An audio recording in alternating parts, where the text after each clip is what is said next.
What's going on, everybody? Welcome into another edition of the Casual Sports Podcast.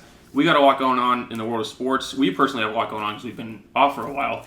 Yeah, just a few weeks off. Can't go into too many details on it.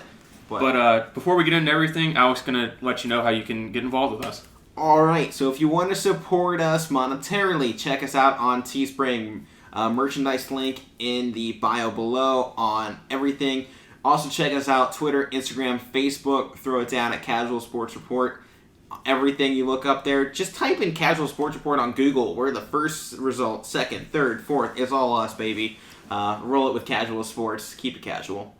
All right, guys. So you heard Alec talking. We got Matt Morrison with us today. Yep, how you guys doing? I'm okay. Matt's got some new pit vipers that he looks showing them off before the show. Ridiculous in. We'll have to get him in his Kicking It Back with Matt hoodie that you can purchase on Teespring. Absolutely. Check it out.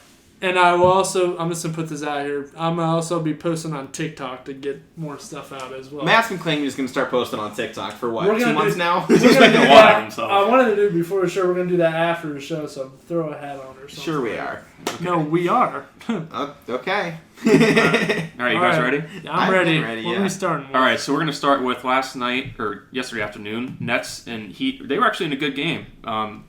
Bam Adebayo ended it with a buzzer beater, but at the beginning of the game, Kevin Durant exited the game with an apparent leg injury. Durant suffered a left thigh contusion early in the first quarter after he started 6 for 6, I believe. I just want to see how interested are you guys to see how the Nets react to this stuff. I mean, they've had guys, their stars in and out of the lineup.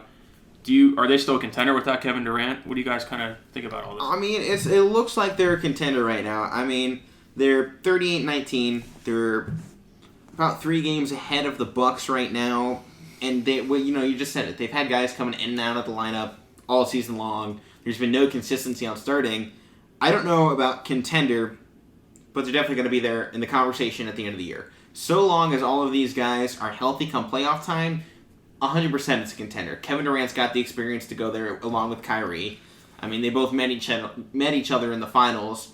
I think the biggest question mark becomes James Harden, because he hasn't been to a finals game in years at this point. I mean, almost since the beginning of his career, he hasn't been there. With OKC. Right, so it's been nearly a decade.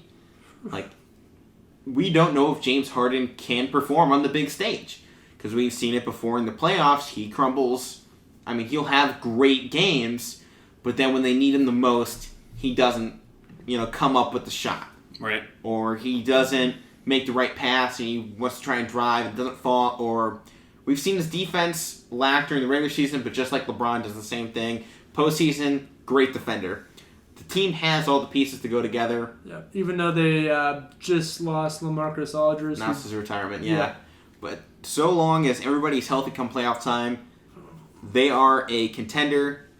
They'll be in the conversation for sure. The only thing that concerns me, it's not really Durant, because I agree with everything you just said, but it just goes back to matchups. Say in the conference finals or some point in the playoffs, they end up playing the Sixers, okay? With a team a team that has a big just like Joel Embiid. I just don't know who's going to guard them on the Nets. I mean, It seems like they've been playing DeAndre Jordan less and less. I mean, that's probably the guy they had that can go up against Embiid, but that's a concern to me. I don't really the injuries. These guys are going to be fine. They played like 57 games. Durant's missed like 30 of them. That's kind of worrisome a little bit, but they're going to be fine. They're obviously going to be in the playoffs, so just get all your guys healthy for the playoffs. Regular season at this point really doesn't matter for them. They're already in. So. I mean, the only team in the East that really, to me, poses a threat to this team is probably the Sixers. Oh man, I think Sixers beat them by 6. Yeah. So I mean, in that Sixers squad, Joel Embiid put up 39 points. I mean, you look at the 2 biggest guys on the team. Embiid and Tobias Harris. 39 points for Embiid with 13 rebounds and 26 points for Tobias Harris. Tobias Harris is not a 25-point-per-game kind of player. He can drop that, and he does from time to time, as he did this one, but he's consistent, 12, 15 points off the bench or starting wherever they have him sit in there. He's not a guy that should be going out. I mean, even look at frickin' Korkmaz. He still put up 9 points in this game. I mean, he's not a big-name player that, gets a lot of points, but he's still getting nearly double digits against this squad. Yeah. So keeping on the injury side of things, I believe they said Anthony Davis is close to making his return within the next week or so. So we'll see how that shakes up. We talk about this a lot in terms of the Lakers. if they're healthy, they're a lock to at least the conference finals. If they're in the finals, the Nets are the only team I really see beating them that really can beat them. In the finals? You Yeah. don't think the 76ers got a shot? I think they do, but there's just a lot of things that cancel out. Because the Lakers do. I mean, Anthony Davis can. I think Embiid takes the matchup, though, against AD. I think he does. Embiid's been through a lot. I mean, especially after Embiid that. is a tank on the inside. And we've seen AD kind of struggle with that physicality down in the paint when someone's willing to bring it to him. A lot of guys don't. A lot of guys will sit back, they'll back down in the post and then kick it out to the guy on the wing who shoots it up. A lot of teams are afraid to drive on AD. Obviously, Joel, Ben Simmons, Tobias Harris are going to bring it to AD if that's who ends up meeting. Obviously, the Nets have the ability to spread out the Lakers so thin that they'll probably just be able to at least dominate certain aspects of the game. I mean, another reason why I think the Sixers are the team that I think are probably the only team that could beat the Nets is because they're one of the best defensive teams in the league, if not the best. And that helps. You're not going to slow these guys down, obviously. They have three of the best scorers ever. And, their supporting cast is there. Guys are playing well for the Nets. But in terms of defense, they're going to be able to slow them down. Obviously, you can't stop them. But that's going to help if the Sixers were to play the Lakers, too. Because both those teams are also... The Lakers are also a good defensive team. So, like I said, if they were to play each other, there's a lot of things that cancel out. Because they both have shooters. They both play defense. And they both have star power, which you need to get to that point. Yeah, most definitely. But, right now we're talking about the Lakers. They're all the way down in the 5th seed. They're 7 games back right now. Obviously, been missing their 2 superstars, so luckily they're still even there. In their last 10, they're only 5-5. But look at the teams ahead of them and what they're on. Nuggets won 8 of their last 10. Clippers, 8 of their last 10. Suns, 8 of their last 10. And then the Jazz, who are still in first place by 1.5 games over the Suns. And hold on, where did the Suns come from? The Chris Paul effect is rolling with DeAndre Ayton and Devin Booker. I love it. Lethal squad. I love watching that team. It's about time the Phoenix Suns back at it. I've watched them more than the Cavs this year. You've seen it a the lot. Cavs haven't given you much to watch, so. Yeah. No. They've had they had a couple. If we have time, we'll rant about them later. But we'll throw it in at the end. Yeah. You saw it last year when Chris Paul went to the Thunder. They traded away a lot of guys who thought they were going to fall apart, and he comes in and he taught those guys how to lead and how to play basketball. Yeah. Every year that Chris Paul has joined a team, they have a better winning percentage the following season than they did when he wasn't there. So, he's bringing a measurable difference to each and every team he's coming on.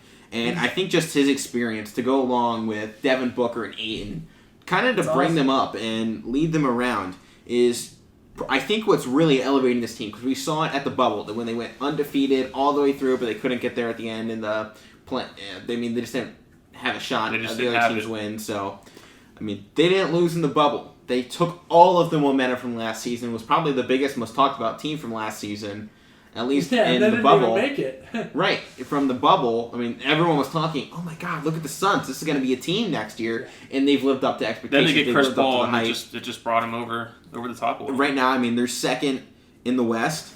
They have the games advantage over the Clippers right now by 1.5 games. So it seems like the Suns are right there. I know everyone wants to talk about Lakers, but we got 4 other teams ahead of them, and 4 other good teams. Jazz just lost Donovan Mitchell for who knows how long. He'll be back before the playoffs. That's what they were talking. And right now, they probably just need 8 more wins to secure a playoff spot. They've been fantastic. Look at their home and away. At home, they've lost 3 times the entire season. I don't think there's any other team. Who's this, the Jazz? The Jazz. The closest one is the 76ers, who are 22-5. So they've lost 5. This team's just phenomenal when it comes to playing home games. And it's not like the Jazz Stadium is all that, with everything. But they're having just the atmosphere, the right at-home play style. Right now, I got Jazz the team to beat. Yeah. No one's touched the Jazz right now. Nobody. Yeah, you're right, man. Nobody's touched them all year. They've been playing unbelievably. They're just shooting 3 at an all-time high. This is a little off topic. Who do you think your sleeper team is over here? In the Western Conference right now, sleepers. You gotta watch out for Portland. Portland never does anything in the playoffs, so you gotta watch out for it. We have the play-in tournament, so it's not just your top 8. Yeah. Sitting at number 9, Golden State Warriors. Yeah.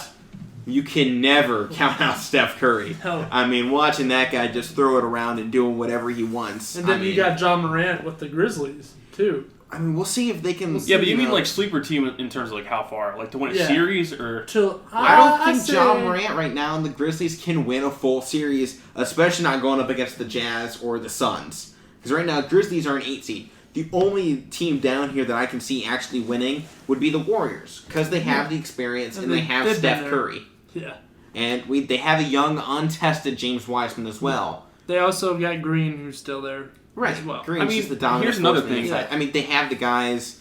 The Warriors are my sleeper team. They can always pull off the upset. Well, in the terms of teams in the middle of the pack, like maybe 3 through 5 or 6. I mean, can you count the Nuggets as a sleeper team? I don't think so. I don't think you can. I mean, they've been there so frequently. They're always there. They're always in the conversation. They're always making it like second round in the playoffs. I mean, they have potential MVP Nikola Jokic. I don't think they're a sleeper whatsoever. But with Jamal Murray hurt now. Jamal is hurt, but it's still Jokic, and the team's still 8-2 in their last 10. So, I mean, we'll see by the time the next show rolls around how they're doing in the standings and what they're doing there. But, I mean, we're still at a really tight race, and any of these teams can really flip-flop. We're like, I mean, how many games are left? We're at 57th game, there's 82 games, so... 20-something left. Right, so we got 26 games left. There's still plenty of time for these to basically completely flip and go either way. I mean, but we're also talking about these top 3 teams that already have 40 wins in the West, another 10 wins, and they've secured their spot. So it's very quickly becoming who's left. Get your spot. These are the must-win games now. I mean, taking a look at the East, you got to definitely throw Miami in there. Miami's the sleeper team. You saw it last year. Yeah. You called them the sleeper team to make it to the championship last year, and they made it right before the bubble. I was like, I'm taking the Miami Heat, and they just did, and I was like, they just went on a roll, man. Yeah. Sleeper team right now, honestly, in the East. Can you go with the Knicks? I was going Knicks. They're playing. They don't have a whole lot that blows you away, but they're playing. They don't have the game the right way. They don't have the superstars like the Heat, the Celtics, even the Hawks with Trae Young. Yeah. The Bucks, superstars, 76ers, Nets. The East has so many superstar teams. And then you just got the Knicks sitting there, and you're just like, really? Julius Randle? All right, I see you. I see you. He's having a great year. Charlotte. You can even go Charlotte. I mean... I want to see Ball get back, though, before I start saying that. Yeah. No, I mean, like, superstar teams, at least. Oh, okay. Like, you got Ball, you have... who's the I mean, other he's guy? still a rookie. He's, like, untested, but, like... I'm pulling up the roster. Gordon Hayward, Terry Rozier, Miles Bridges, Malik Monk. I mean, Bismack Biyombo is on the bench. I mean, they're not superstar, I wouldn't say. They're just a good group of guys. They're a good group of guys that have worked well together. That's another team Raptors have actually started bouncing back, but they're still 16 games behind first, so they're while out of it. Well, they played Cleveland a couple times and won. Okay. Well, that's an easy road for anybody. Yeah. Hey, we did win 20 games. At least we got 20. I'll take it. I mean, we were at 19 the last 2 seasons, so... And we're it's still close. Signs of improvement. I don't care about the wins, man, right now. Obviously, I would like to see them get a couple wins and get in this position to play in a play-in tournament, but I just want to see them continue to grow. What is it, 9th and 10th are in the play-ins? 9th and 10th get in, yeah. So, we're like 4 games out. They're right there. I mean, they could string a couple wins. They got the Bulls coming up again. They're in front of them. It's not the most out there thing to say, hey, the Cavs can actually make a run at this. I mean, I think the addition of this play-in tournament has added this whole new dynamic of, hey, if we're down 8 games with 20 games, 25 games left, we don't have to start tanking immediately. I think this is going to do great things for the sport on just adding that level of competitiveness towards the end of the season.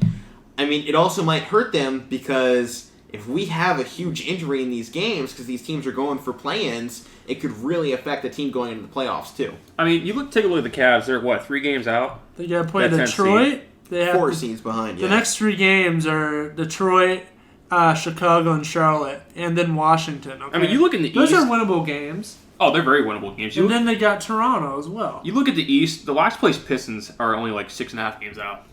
Yeah. Of that playing of the final spot. And that's just it. We don't have a team that's like completely out of it yet. I mean, the West kind of has sealed it. The Rockets and Timberwolves down at 15 wins. They're pretty much done. Basically 12 games, 13 games behind the Spurs, who are the 10th seed. But still, 26 games left 25, around there. There's still a shot for these teams to make that late season run, and potentially, I don't think the Rockets or Timberwolves or Pistons would do that and compromise their draft position at this point in time, because they've pretty much all been like, rebuild, that's what we're doing, that's where we're going. But, there's still a chance here. But, like, one team really tanking, look here, the Thunder, 0-10 in their last 10. Oh, jeez. I mean, they're right there above the Rockets with 20 wins, so. I would say right after the Kings at number 12, the rest of those teams, they don't have a shot. The Kings maybe still do. I mean, they're only 5 games out, so. Right, Kings would have a chance there, I have a feeling, if they wanted to. I mean, that combination down in Sacramento really should have done something, but it just hasn't yielded anything. It just hasn't come together. I'm not quite sure so what the issue much is. with Buddy Hield, De'Aaron Fox, they have Marvin Bagley. Marvin Bagley III. I mean, even getting Tyrese Halliburton, who's up there for Rookie of the Year candidate. Bogdanovich was on the team just a few years ago, the 3-point baller. I mean, the team had so much potential, just hasn't come together at all. Maybe it's not the team. Maybe just not the right coach or somebody in the front office. They have Luke Walton right now. Luke Walton? From the Lakers. That seemed to be the guy they wanted when they brought him in. But it never really seemed like Luke Walton really brought together that Lakers squad the way that they thought it would have either. So perhaps it's just him. Speaking of NBA coaches, did you guys hear how much the coach for the Celtics, whose name is Brad Stevens, Brad Stevens got offered to coach Indiana? I did not. He was getting like Indiana University? Indiana University, yeah, for their open position. I think it was like a 3-year, $70 million contract. What did he say? He said no. Oh, good. And then they ended up hiring the other guy last year. I mean, what would you have done? I mean, Stay in Boston. He's got the Boston Celtics under his wing for the next 4 or 5 years. But here's my only thing, he though. He made his stand in college. I mean, and then even this doesn't work out, he's still young enough. He can go back. Oh, he's got plenty of time. He's young enough, and he was amazing at Butler. Whatever call, I mean, it's Butler. Like, they're not on a high scale. He took Gordon Hayward and Butler to the championship, and they almost won. Right. He's one of the best recruiters college basketball has seen this decade. My only knock against Stevens, and I think I said this on the show before, he's a phenomenal coach. No championship. But ever since LeBron's last year there when they took the Cavs to 7 games in the conference finals, we just kept hearing, look out for the next dynasty, Celtics great coach. But they haven't done anything since then. Right. Jason Tatum's had great guys. Jason Tatum's been like, oh, this is the next LeBron. He's up and coming. Sit down, Mike. This guy's taking your GOAT status. And, he's done well.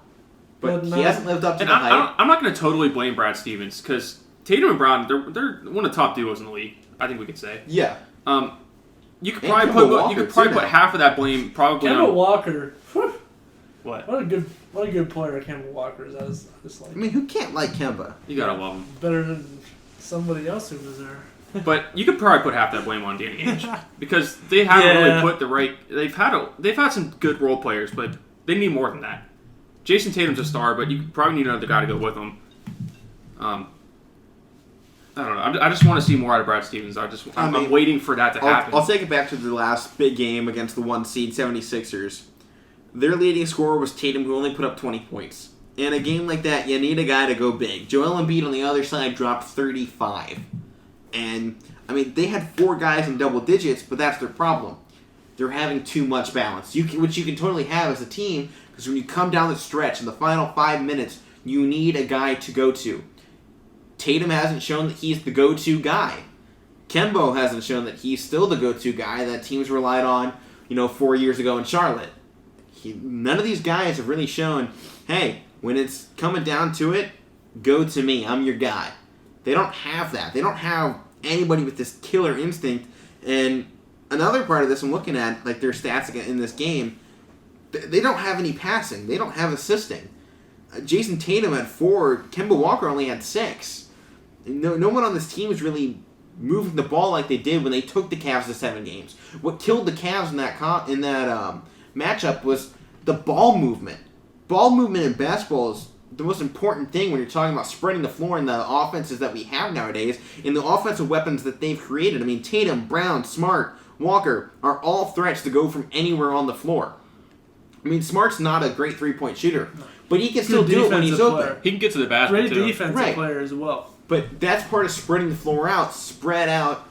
Give Smart a driving lane. Give one of these guys a driving lane. when they're not moving the ball as much, they can't create these driving lanes, and it's killing them. And clearly you see it in the points that they're putting up. They just aren't able to produce. I mean, they've done good in their last 10 games, but they're still missing that killer piece for them. I mean, their last 8, they're 8-2 in the last 10. Yeah, they're starting to heat up. I was going to mention that in terms of maybe they could possibly be a sleeper team in the A East. 6-game win streak. Yeah, I mean, they were under 500 at one point not too long ago. Right, but I don't think you can ever really consider the Celtics to be a sleeper team. Not after what we expect from them. Not after the expectations. Sleeper teams, kind of like the Heat last year, like, oh, cool, they made a late run in the season. Cool story, whatever, bro. Knicks are like, man, the Knicks? In the top 8? I Top 6. I'm dreaming. Yeah, me too. I'm still like, what? I'm California dreaming out here. It's like, what year is this? Hold on. That's what you mean by a sleeper team. It's like Knicks? What is this, 1986? Right? With You call Patrick Ewing. Yeah. I don't know. I'm just the other thing with the Celtics. They're always rumored to be interested in a big name free agent or guy via trade, and they never get anybody. Right. But this They is the got Boston one. Celtics. Like They got one guy. Kemba Walker. Kemba. Well, Kyrie. Yeah. Well, Kyrie, That's but that what I'm didn't work saying. out. I mean, that's pretty much at this point ancient history. Yeah. It was I just a forgot brief he moment in was his in career. Nobody even Boston. pays attention to his time in Boston. No. It's just brief. I kinda Nobody forgot he cared was about there. it. It was like 2 years. But before we talk a little bit about guys, Durant being injured, injuries affecting teams. On the other side of things, the NBA seems to be cracking down on resting players. The league, they fined the Spurs $25,000 for violating the resting rules. The Spurs sat DeRozan and Patty Mills and Jakob Poeltl during their Saturday night matchup with the Phoenix Suns. According to the NBA's resting policy, you can't rest multiple players during the same game if they're healthy. And when they do rest players, it's supposed to be during home games. So I didn't know that. I kind of want to see what you guys thought about, resting players. I mean, it's a hot we topic. touched on this at the beginning of the season. They said they were going to start doing it. Now they are. I think it's important that they do it. I mean, you're paying these guys $30 million to go play 82 games. The only thing I'm sorry, it's not allowed to ask to have you play 82 games. Yeah. It's what you get paid for. It's what you train your entire life for. I'm sorry. I mean, we've had guys go for generations just playing all 82 games. We used to go back, 60s, 70s. There were guys playing the full game every game. They went 82 games, 42 minutes a game or 48 minutes a game. Guys took pride in that. Yeah. Right. That's why those guys are like Iron Man athletes. They were like, oh man, this is incredible. And now someone's like, I don't feel like it. Yeah. That's why those guys are all broken down now. Larry Bird has serious back problems from doing that. I mean, if you that's why back then, a guy's maximum length of playing time was 10, 12 years. Yeah. Right. Because they played every game. Go potentially, 20 plus. Yeah. In terms of resting players, I never really liked it. I mean, I can maybe see if every now and then, but it just happens too often now. You just see guys like Kyrie taking days off pretty much because he doesn't want to play. He just doesn't feel like he walks up, he doesn't feel like playing that night, and they sit him. That stuff I don't agree with. And that affects how we view teams and guys like us. It affects how we view the players. Yeah. Now we're looking at a guy like Kyrie Irving, one of the best ball handlers in history. Yeah. And we're like, this guy's lazy. Allen Iverson would have put this guy to school. I mean, Allen Iverson didn't even practice, but he played every game. Jason Williams would have put this guy to school. You remember him? He used to play for Sacramento. Right. He would have put Kyrie to sleep. Jordan probably would have punched Kyrie, dragged him out of his home, put him down in the middle of the court, ran a circle around him, and then kicked him through the hoop. Yeah, I mean, we were just talking about this. Well, not just talking about this, but look what they did to what's his name in Chicago. He tried to go take a vacation, and they Rodman. went. Rodman. They showed up at his house and said, "You're practicing today. You ain't missing." And that was practice. Yeah, we talking about practice in the NBA Finals. Right. I was like, I'm not showing up. There's an expectation. There's an expectation for NBA players to show up and do your job for 6 months out of a year. It's not a long season. It's 82 games where you're going pedal to the metal. Not even. You're only really going full speed the last half of it. You got 3 months where you're rolling out completely. We know, a couple things come to my mind with this type of stuff is, number one, you see guys over the last couple of years, they want higher salaries, they want paid more, then for what? If you're just going to sit out, then why are you getting these large contracts if you're just playing half the time? Right. And for our perspective as guys that are have a show like this and we're trying to evaluate guys, it makes it hard on us. Because we don't get to evaluate the players, and we don't get to evaluate how these teams are going to be coming down playoff times. We're getting when right there. We have 2 1 seeds going up against each other, and the one squad goes, "I'm resting my best guys." It's like, no, this is how we're supposed to know. Like, expect what's going to happen come playoff time. What is this team in reality? Is this a contender, or is this just some scrub that's got lucky? And we're not guys like us. We're not world class athletes, obviously, or we wouldn't be doing this. I don't know what you're talking about. I am a great world-class athlete who can bench none. I can't bench. But you're a world-class ultimate frisbee player. Until I blew out my knee. You just do enough to get you by. But hey, I got the heart of Rudy, so I got Rudy's heart. Just I got a sumo wrestler's body. But the point I was gonna make is, Matt, I have a job, you have a job, we all have jobs. Right. We all have Like, jobs. I mean, can you see us going to work one day and saying, "Hey, I don't feel like working, I'm just gonna leave"? You're fired. That's what They wouldn't pay you, and these guys are still getting paid for sitting out games. Right. Well, I they mean- wouldn't fire me. They need me, but They wouldn't be happy. They wouldn't No. pay you for that day. No. I tried to call off one time. I'm not going to go into it, but they were like, no. And this is like the worst case scenario. Like, think of the worst thing possible, okay? And they made me come in and work. I mean, at the end of the day, you got a job to do. Welcome back to the real world. I mean, when you got a job to do, you got to do it. Yeah. And I went the next day. I did 8 hours. Right. I mean, I made money. and you're making basically minimum wage. We won't go into your thing, but you're working you're a college student. It's not like you're making a We're just having a side job. Yeah, it's a side job in college. Couple so, side jobs. We have a couple, But like, it's not like you're getting paid, $100 a minute like these guys are. Yeah. I mean, you see the salary breakdowns of like it's how much they're insane. making per second, and I think LeBron's making like $25 per second. I'm just like, we They're show getting- up to work to get paid minimum These wage guys or are- less, And Alec, it's another thing and is these guys are getting paid. okay. To Or play just- sports. and they're sitting out. But Alec, here's another thing. I don't work today. Okay. Am I getting paid for today? No, These guys get paid for all the off days they have too, and all the games they sit out, and they're still getting paid for it. exactly. That puts it into perspective. And one more thing. They before- have 82 days to work. Yeah. 82 where they're going as hard as they need And the to. days in between their off They- days they that they're have still getting practice. paid. But, I mean, they do have practices, do. so give them credit for the practices. Right. But you're not going all out every single practice. Some guys are, and all credit to those guys. Those are the guys you model your game after. Who's going hard every single day? Who's giving it their all no matter what? This NBA players don't have anything on us. We're putting all of our hearts into everything every day. It doesn't matter what it is. We're pushing You know what? ourselves I would 12 say- hours a day, no matter what we're doing. I'll take LeBron James on in a podcast. Yeah. 1v1 podcasters. We'll show them. Like, dude, I'm pushing myself every day doing something. Whether it's working or sleeping or... I'm a Do better whatever. sleeper than Yeah. LeBron James. Yeah. Boom. Take Yeah. that. Take that. But Yeah, where's my crown? one more thing on this before we move on. Sleep mask, maybe. Yeah, We'll put it on. go to the Burger King and get the little cardboard. Oh, there we go. We used to always I don't put even those. know where there is a nearest Burger King. Oh, man. Are Sounds good, man. they still in business? I hope so. I hope so. I don't see They why have good not. shakes. But one more thing on this before we move on. Like, guys taking time off. Do you think this system works? Because it hasn't worked for the Clippers. They did it all last year, and look, they had an incident in the playoffs Works for the Raptors. It worked for the Raptors, but Works for LeBron. do you see it? I think the biggest story is it works for LeBron and everybody wants to model it. If LeBron does something, the league follows. But can't everybody else do it? No. Apparently not. It hasn't shown so far. Well, But 76ers have done it now with Embiid. Embiid and Simmons using those guys. I mean, there is a clear pattern system that is working to an extent. I think some teams are doing it a little too much, but I know there has been a lot of talk this season where it seems to be too high intensity for some players, playing a lot of back-to-backs. I mean, they used to do it back in the day. They've always done it. Right, and now it's like, well, it's a little too much. I'm like, is it though? Because I think the Cavs had like a week where they had 5 days off. I'm like, if you're getting 5 days off, I expect 2 back-to-backs. Then there was another few weeks later where they were playing 5 games.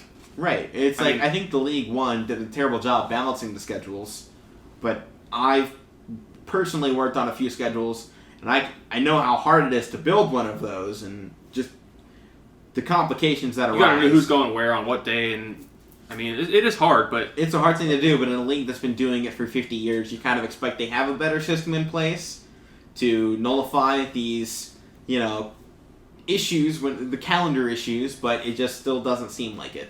Yeah, for sure. And we'll have to see how. And actually, talking scheduling here, NBA has told teams to be flexible because of the upcoming Derek Chauvin case from the Minnesota shootings. Yes. So potentially we see more cancelizations again if teams go sit out based on whatever the results may be, if they're not what people want.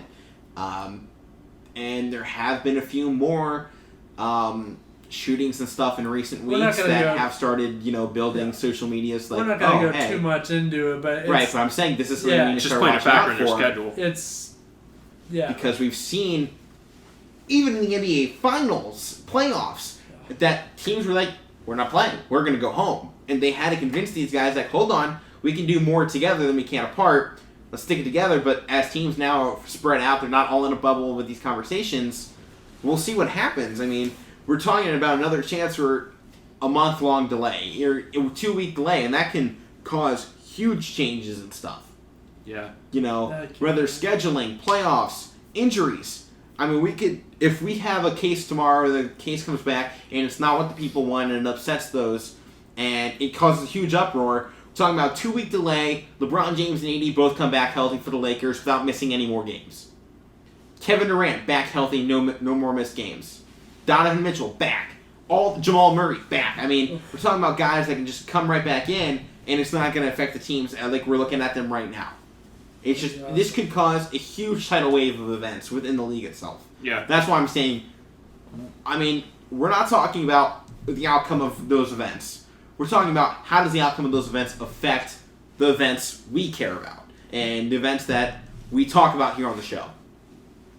Yeah, so there's a 2-week delay in basketball. That affects us. I mean, what are we talking about for 2 weeks? Baseball? Oh, great. That'll be a real high-hitting show. I mean, it should be. Yeah. Right? We'll talk about high school baseball. Ooh. You can just, Canfield, best team Division II baseball for State of Ohio. Man, I've been covering him. Woo! One of our colleagues is calling him this Friday. So, we might as well go into baseball now. Yeah. We're pretty much done unless you have any more NBA stuff. Nah, I'm fine with NBA. By the way, Alec and I are on YSN, so go check us out there. We'll be calling a game tomorrow. We got a busy schedule this week. Tuesday, Thursday, Friday. We got a double header, and then we got another game on Saturday. Yeah, so we're gonna be pushing. Games are coming, man. Yeah. I mean, I'm not gonna go much minute, but you conversed with me last night, like, hey, you want to do this? I'm like, this is a busy schedule. Can we fit this? I'm like, hey, that's life. We gotta find a way. We got 5 games. We got 5 games in 4 days. You just take that MLB and take that NBA players you're sitting out. You just talked about it, Matt. It's working hard every day. It's coming up. We got the grind. We got the grind. Just talked about it. I don't see these NBA players pulling back-to-back games. Matt and I will be sitting up in a booth for like 8 hours talking about baseball. Yeah. And believe me, some people give me looks when I say it. I say it to people at work, but like customers, and they're like, "What? What are you talking about?" This is very mentally exhausting. It's draining to call these games. Draining. I mean, it's just like this podcast. Like, we love doing it. Don't get us wrong. It takes a lot to do. But at the end of it, you're like, whoo! I want to go home. I want to go to sleep. Like, it's right. bad. So when you think, it's just talking for 8 hours. I mean, we still got jobs, but we're still in school too. I mean, there's still. So I got that, and that. The balance. Yeah. I mean, hey, no days off here. No. We got our own schedule. We work till the end, man. Yeah, for sure. You gotta love it too. I mean, it keeps you busy. Until your legs fall off. Yeah, you gotta keep going. We're 6 feet under. Stop here. All right. So yeah, we're going baseball. Yankees are looking horrible through their first 15 games. Yes. Matt's celebrating. So they're starting out. Go ahead, Matt. You go ahead. Okay. Yeah, you got it. So they have started out 5-10. The Yankees are off to their worst start since 1997. The team does not look like we expected them to be so far. We all picked them, I think, to represent the AL and the World Series. I didn't. Did we not? Nope, I picked Tampa Bay. You picked Tampa Bay. I think me and Alec both picked the Yankees. Yeah, I did. And who'd they just lose to? Joey Wendell. Season's still young. Calm I it down, big man. I know. But, I mean, we're talking first 15 games here. We'll go into it here. We've seen some tremendous slumps to start a season. I mean... Matt, didn't you say the last time they had this bad of a start, they were... Yeah, they actually that 97 year, even though they didn't make the World Series. Did they make the league championship series? They did make the playoffs. They finished like 96 and 66. So, I mean, we're talking about just... Yeah. This is nothing. This means absolutely nothing. This No, is but a here's good my Yankees thing. team. They won the World Series, 98, 99? The year like after that. Something like that, yeah. Like, that I mean, was they Jeter, started the season you know? 3-2, and since then have gone 2-8. Yeah. Well, here's my only thing. Here's my take on this. It can go either way. Sorry, Mike. No, It can go either way. I mean, a couple years ago, I saw the Seattle Mariners go like 14-0, and they ended up being the worst team in the league at the end of the season. And Your look, first even 15, Boston, it doesn't matter. Even it's Boston. a tone setter. even Believe Boston, me, I of they all started teams off, know that. Right. Even Boston, they just started off like 0-3, and now they're 9-3, 10-3. 10 and something like that, yeah. I mean, They're I think pretty they're the best good. start in the American League. But in Yeah. terms of the Yankees, here's my take on it. Obviously, it's early. We all know that. I think it's better that they go through this now than in the middle of the season. But Mid-season slumps are far worse than a starter. it happens. Starters is just like, you know what? We But- had the odd season last year, a weird off season, now back in the swing of things, and Yankees, especially New York, where it's been such a hotbed for COVID and all the craziness that's gone on along with it. It's been such a hotbed there in New York. I mean, it's obviously affected the team in a certain way and affected game operations, day-to-day operations within the facilities, and all of the other stuff that goes along behind the scenes that nobody else ever sees or will see.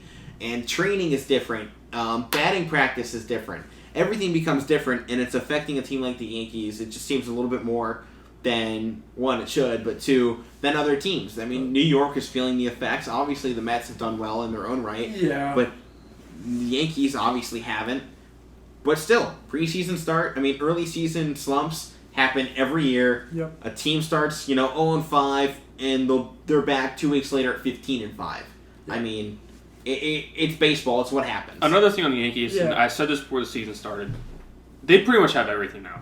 So if this, I'm okay with this right now because it's fine that they're going through it now than in the middle of the season. But if this stuff continues, like I said, there's no excuses for this team. They went out and got Garrett Cole. They went out and got Jameson Tyler. Yeah. Their lineup is stacked. But the only thing about the Yankees that concerns me, they just don't seem to score a lot of runs if they can't hit home runs. No. If they're not hitting home runs, they only put up like 2-3 runs a game. What that has done to teams, Cleveland. Yeah, I mean, You there's don't hit. a lot of teams You got examples great of it. pitchers. You got great young pitching core, but you can't hit, so you lose. And you can even look at the Yankees like this. With a team like the Dodgers, I mean, they're just in a class by themselves right now. I mean, it's just them and 29 other teams. But you look at the Yankees, like, they have the same resources the Dodgers do. I mean, the Dodgers are constantly bringing up stud starting pitching. Yeah. Why aren't the Yankees And doing the that? Dodgers aren't just buying people. I know they went out and got Bauer and Mets a couple like last year, Mookie Betts, but that's mostly all those guys. Walker Buehler, Justin Turner. Those guys have came up through their system. I mean, Like, they don't go. Yankees' whole team is bought. I don't think there's one dude, maybe Judge. In their who came lineup, through there the probably system. is. I mean, him and Gary Sanchez and Torres. I mean, their position players did, but not really their starting pitching. No. But, we're going to the Dodgers team, which I'm sure we'll talk about here in a little bit. Oh, yeah. They're 6-0 at home right now. They're just playing Just to unbelievable. do that alone I is know impressive. They're the only team undefeated at home. The Giants are 5-1, who's right behind them. In winning at home, you saw it. We just talked about in the NBA with the Jazz and what they're doing, and the Sixers, 3-5, and winning games at home is so important when it comes to anything. You gotta win at home because as long as you stay above 500 at home by a good bit, you can struggle on the road. And I mean, obviously the schedule's been kind to them early on. They've had a lot of home games. 6 of their 14 games have been at home. Yeah. So I mean, kind of friendly to them, but still, a majority of those are away games. You look at the Yankees; they have already had 9 home games, and they haven't been able to capitalize. I mean, if we're talking, they win those. If they flip that and they're 6-3 at home, we're talking about a team that's got 3 more wins, so they're sitting at 8-7, and they're in 3rd place in the AL East. Winning at home is just so valuable. I mean, you look at the AL East. I don't expect Baltimore to they're 7-9. They're under 500, but I don't expect them to be in the middle of the pack. The Blue Jays will probably get better. The Yankees are going to get better. I mean, it's Yankee fans are upset right now, which I'm sure they are, and I'm sure it's understandable for their expectations. They probably shouldn't start out 5-10. We need one of the highest payrolls in baseball history. But like I said, it's better that they start out this way than if Memorial Day comes around and they're still around the same spot. Then that's you when can you start start worrying. But yeah, And there's they're other gonna be fine. other teams around the league too. I mean, Atlanta will get better. They're 7-9, but they'll get better. I don't know. Cincinnati, whew, looking pretty good. They started out very hot. They were scoring runs they played Cleveland, but they were just putting up like 10+ runs on people every. Oh, God. The first couple of games it was unbelievable. They But got a yeah, we good can go team. Indians here. yeah, okay. Your ace Shane Bieber. You want to talk about him? Yeah, that's the only good thing about the team. I've been trying to watch as many games as I can. I've been falling asleep during most of them. I sound like an old man. But Shane Bieber, I watched that. I watched pretty much that whole game. Wait, no, I missed this game. I was working. Well, okay, I watched yesterday, I watched the first 2 games. That first one was just horrible. They lost 10-3. Then that second one, they should have won that second one, but just ground ball got out of the way from Naylor, who doesn't usually play first base. He's an outfielder. Yeah, he's normally an outfielder. And they wanted to get Franmil Reyes an extra bat because there's no DH. But then the next day they finally got their ace on the mound. I'm like, okay, I'm not too worried about it. And they ended up winning, which is good. But yeah, so with Bieber, I'll give you the rundown Yeah, here. So go after ahead. yesterday, he's the first pitcher with at least, or no, where was it here? Yeah, Bieber became the first pitcher in big league history to begin the season with 4 straight starts, getting at least 10 strikeouts. That happened for the first time since Nolan Ryan did it. Nolan Ryan.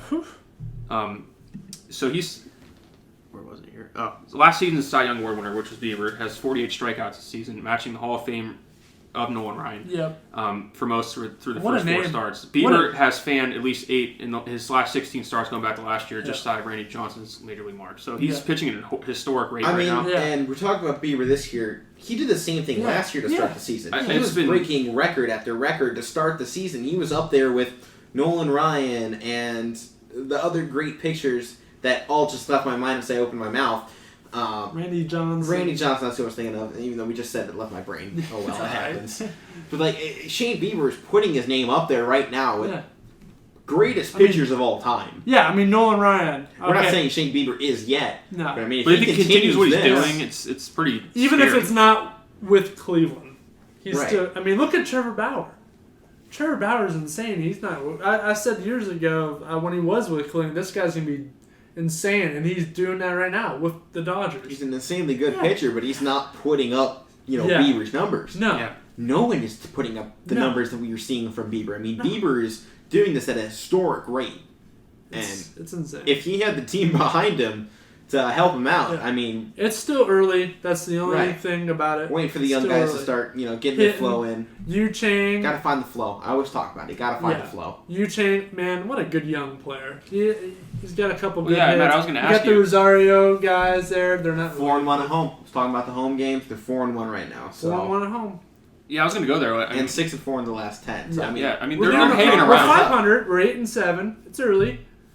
Kansas City, 9-5. They're in first. So Minnesota. Don't expect that to continue. Minnesota. But What happened to Minnesota? it's still early. We just talked about it with the I know, Yankees, and I we know. talked about it with the Indians. But And the White Sox, man. I know we missed a couple weeks, but the White Sox. I watched. I come to think of it, this is like the first no-hitter perfect game, whatever you want to call it, that I've watched on TV.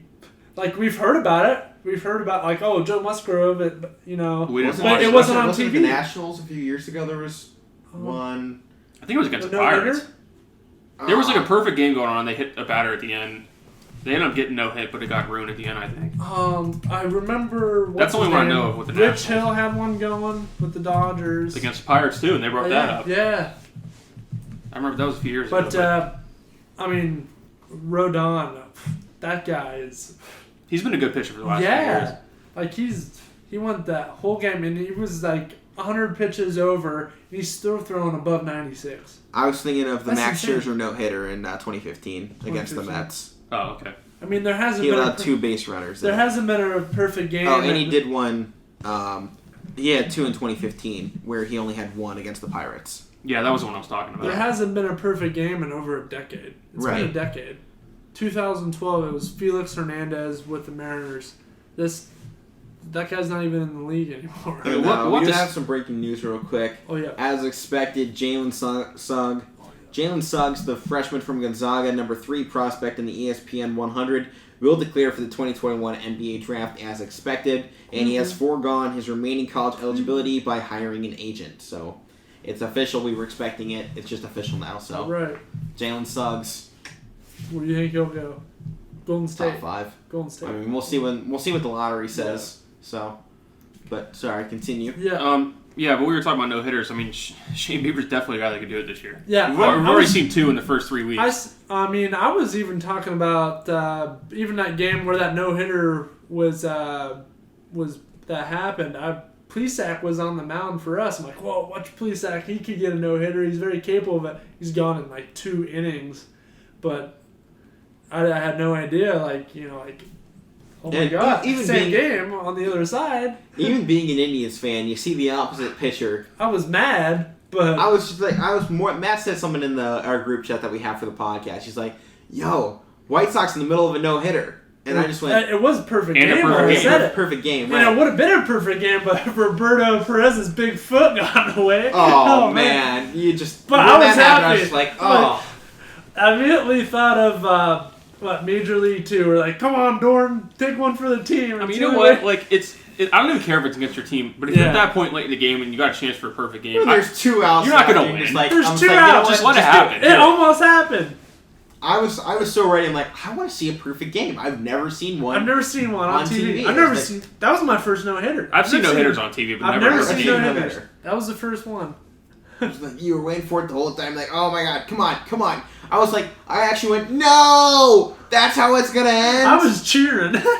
Well, you forget though, the batter before was Josh Naylor. He almost was safe first base. It's always the 9th inning. It's always the 9th inning. It's always those are 3 hardest out to get. If they weren't even gonna win the game, it was 8-0. They just wanted somebody on, and I was just like, you get to a certain point, I think you almost do it out of mutual respect. You just go, you know what? You took me. But there's also that competitive side. You're like, hey, I don't want to get no hit. I don't want to be the guy. I don't want to be the team that had the first perfect game against in a decade. Yeah. I mean, I mean, we don't know exactly what we do in the situation because we've never been in that situation. But I don't know. Obviously, I think everyone's like, I want to be the guy to break it. I want to be the guy to break it. But if it happens against me, you know what? I don't know if I'd want to be, though. Like, I would just let it go. You break the perfect game and your whole team would come out and, like, pour Garrett on you. I'm like, we lost. I mean, what's the real celebration in breaking the perfect game? Yeah. There isn't. Woo, I got on first. You're just stealing on first. Everybody hates you because they want it to happen. Right. And there are literally millions of people. You just lost fans. Yeah. Because you're the one that did it. I mean, you may have gained, 6 or 7 in your home city, but... you lost 1 million of the counterpart, and nobody cares about it. It's just one game. It's a regular season game. It's it just goes down as a W. If it was in the playoffs, it'd be like, you know what? It's not happening against me. Regular season, first 15 games. When you're playing 160 games, I mean, just let it go. 2 of them. Right. Yeah. Musgrove and now. I think we get a perfect game at some point this season. It's gotta happen. With the strikeouts that have been just increasing with. I mean, weren't we talking before the season? I don't remember exactly, but didn't we say that they were MLB was changing the balls this season? I don't know, what difference or how much they changed them. They said they were changing the weights just a little bit to make them just like a couple ounces heavier to affect, so there wouldn't be as many home run balls, which could be why the Yankees are hurting more because they were trying to decrease home run balls. But I believe we were talking about they were making them a little bit heavier, just changing the density of it to help. Keep the ball in the park. Keep the ball in play. They want balls to, be played. They want guys getting on. And it may have had the opposite side effect of now pitchers are gunning it and no one can get anything out of the park. Everyone's still swinging for the fences and we have center fielders that can run a 4-4 on a 40. Yeah. So they're covering the entire outfield. Guys are popping him up. I mean, it's not going anywhere. Ow. Mookie Betts had that walk-off catch. That's what they were calling it. Like, covered a great amount of field to get over and get that catch. And it's kind of having the side effect. Players are looking for one specific pitch because they know, I can't get this thing over the wall. I can't put this thing in play. And they're kind of they don't know what to do anymore besides swing away. Pitchers are playing with them. It's like a cat with a string. I mean, they're the ones with the string. They're just playing with that cat. But the thing is... and we're seeing there's so many strikeouts, so many no-hitters. These pitchers are in absolute domination. That's all props to them, too, and the amount of work pitchers have put in the past 5 years to do what they're doing now. To be able to control your pitches like that, like you're saying, they put a lot of work in for that. But you can credit it to a lot of things. I mean, guys are swinging for the fences, as you said, and pitchers are just getting better these days. Oh yeah. There's just so many pitchers. I Once feel like Chapman broke the 100-mile-an-hour mark consistently, Yeah. it was kind of like, it's Yeah. now or never for a hitter to try Yeah. and get something because they're not getting anything in 10 years. Yeah, and that And too it's becoming that. with the speed as well. But Even I mean, if I you just get feel a like piece of it. It pitching ain't doing nothing but prospects. breaking Yeah. the bat. Yeah, Yeah. I mean, pitching prospects. It just seems like they're just easier to come by anymore. Yeah. Yeah. Every team has at least one stud in their system. I mean, Matt and I have been calling a lot of high school games, and I mean, every team basically has we won't everybody name pitching. names. We Yeah. won't name names, but there's that kid with Canfield? Canfield's entire squad basically are starting pitchers for their team, and they're all pretty good. I mean, they have a few standouts, but everyone is consistently good, and I think that's where it starts. We're going back to this high school level where we're seeing prospects, and it even goes back further than that. But, I mean, you're really not seeing these guys come to fruition until we get to these high school games where they're facing other top Division I prospects, especially here in the Valley, Mahoning Valley, just the amount of baseball talent that comes out of here alone. I mean, we've seen it with teams like Cardinal Mooney as well. They have less than Canfield, but they still have 6 or 7 guys on the team of a 15-man roster that plays. These teams are starting in high school, developing everybody as a pitcher because they need pitchers. There's so many games, and with the rules where you can have pitch counts and back-to-backs and how everything works, everybody's getting a chance to pitch basically that can pitch good.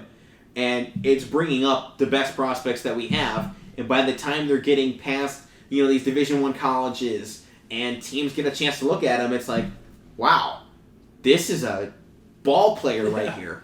These guys are developed because we're getting better developmental systems, better coaching, better training facilities. Everything is getting better, and it's making the pitching better. Yeah, and you hear it all the time in baseball. You can never have enough starting pitching. No. You can have 5 aces in your rotation. You can never have enough. I'll have 10 guys in relief that I know if I need to I can pull in for starting. Or hey, my starter's having a bad day. I don't have to burn another starter. I can bring in 2 more relievers for the rest of the ball game and have them go 4 or 5 innings on their own.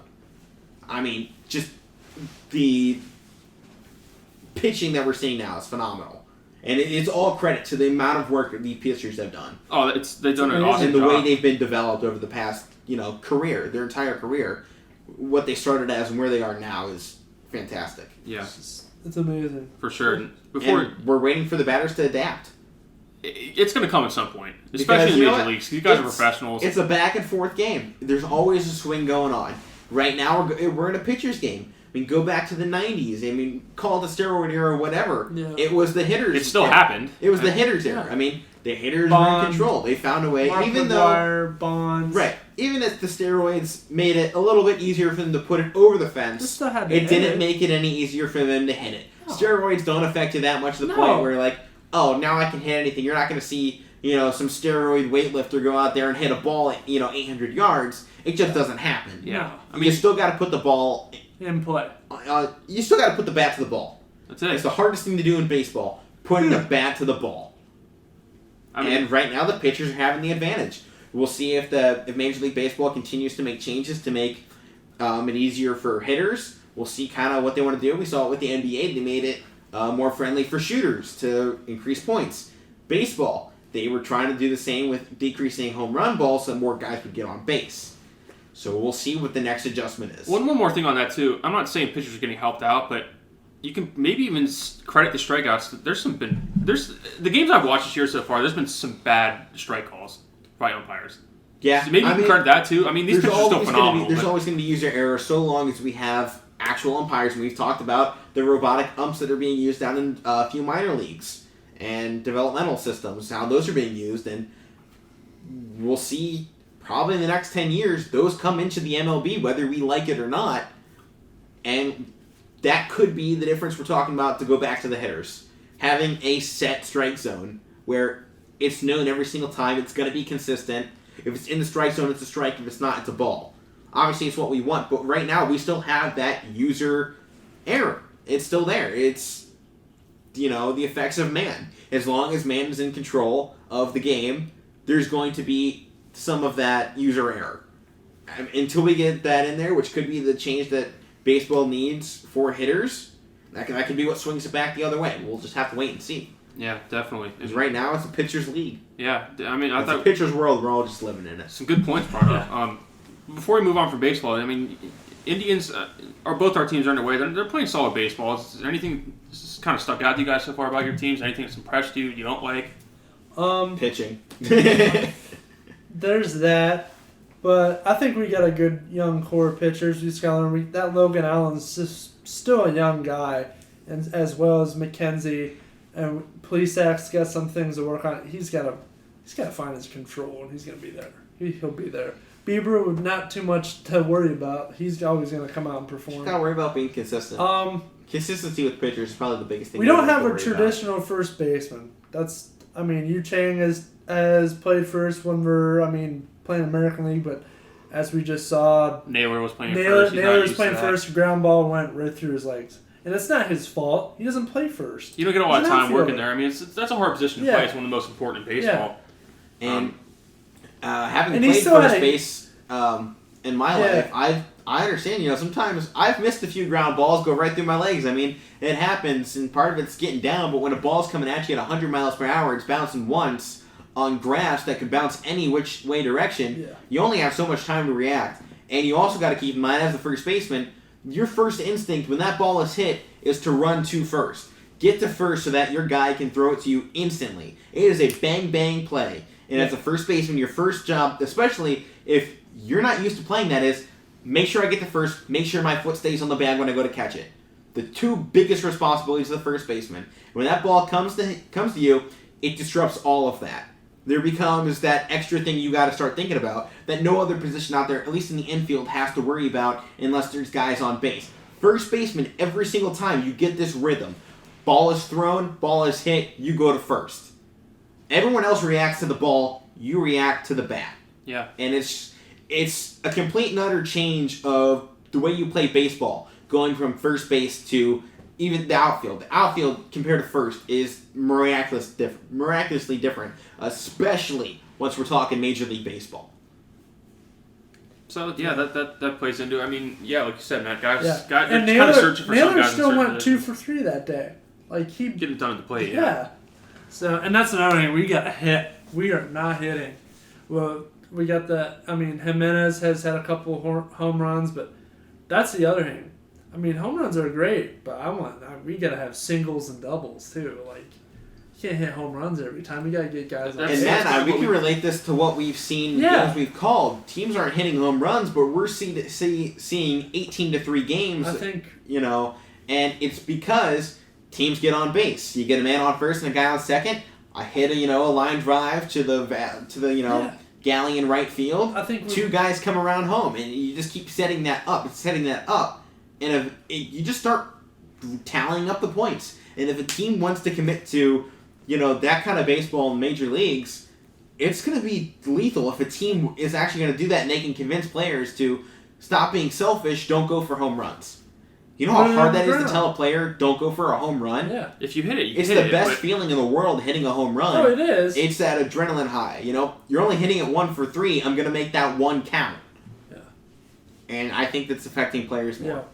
Yeah, in high school, at least, I don't think we saw a home run at all. Maybe one. We've seen one from Canfield. That's right. In the Canfield Cardinal Mooney game, we had 1 home run. Yeah.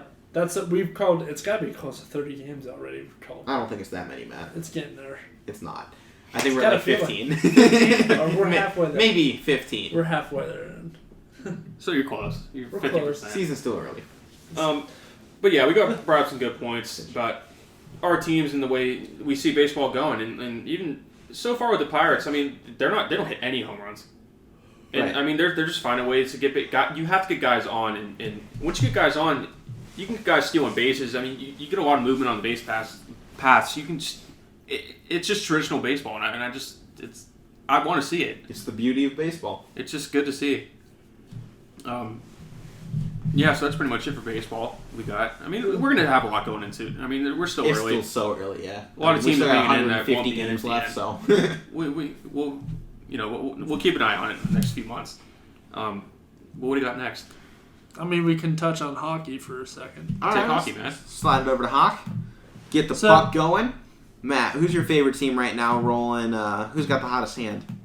Hottest hand right now. I mean, I haven't watched. I mean, I watched games, but like that Islanders are doing really good. Look at the Avalanche in the last 10. They're 9-1-0. Yeah. And on a 4-game win streak, the Knights have a 6-game win streak going on. Penguins are hanging tough. You know, they're third in their division. I mean, there's some team. Tampa Bay's up there. Carolina, Florida. It's this. Who's your Stanley biggest surprise right now? Biggest surprise gotta be Carolina. Okay. Gotta be Carolina. And then what were we about to say about Stanley Cup? It's up for grabs. I mean, I'm looking at the standings, and obviously, I'm not the guy to go to about hockey. I know next to nothing about hockey besides big guy hit each other. Well, like, I can look at numbers, I can look at these standings and see, oh wow, it looks like the top 3 teams in every division are kind of all about equal. Yeah. I mean, even in the Central, the top, 5 teams, all within 10 games of each other. So, like, looks like it's still up for grab. Matt, how much longer is left in the season? There's only been one team eliminated from playoff contention, and that's Buffalo. But the Sabres? The Sabres. Yeah. And they actually did beat the Penguins the other night. I was mad. Would you even, with the Penguins here, would you even maybe consider them a surprise? I mean, they're competitive every year. They are, but they're like in the playoffs every Didn't they have a year. down season last year? They kind of did. Still made it. Oh, well. Barely, they got swept first round. Shows what I know. But you just, the last few years they've gotten swept. The last 2 times they've been in the playoffs. I mean, I don't know if you could say it's a surprise. I mean, they have Penguins. Sorry, Mike. They got about 12 games left, so it's getting there as well. But yeah, Columbus Blue Jackets. That's probably a big surprise too because they're always good. I mean, they lost a good deal of players. Panarin left. I forget where he went, but he's. I saw some highlights with his other team. Let me look. Yeah, I know a lot of I don't really follow them too closely, but I know they lost, I think, 2 or 3 of their big guys. Kind of like expired on contracts and ended up going elsewhere. I kind of actually expected them to have a little bit of a down season. You know, I think I picked them for NHL sakes just because it was fun. And you got to support the home team. But, like, Blue Jackets, down season, I kind of expected it. They've been kind of teetering on the downward track the past 2 seasons. They had the, fun playoff runs, pulling off the upsets. But it was time for them to sink back down. That one year they took on and beat the Lightning 4 in a row. Yep. It was awesome. That was great. I liked it.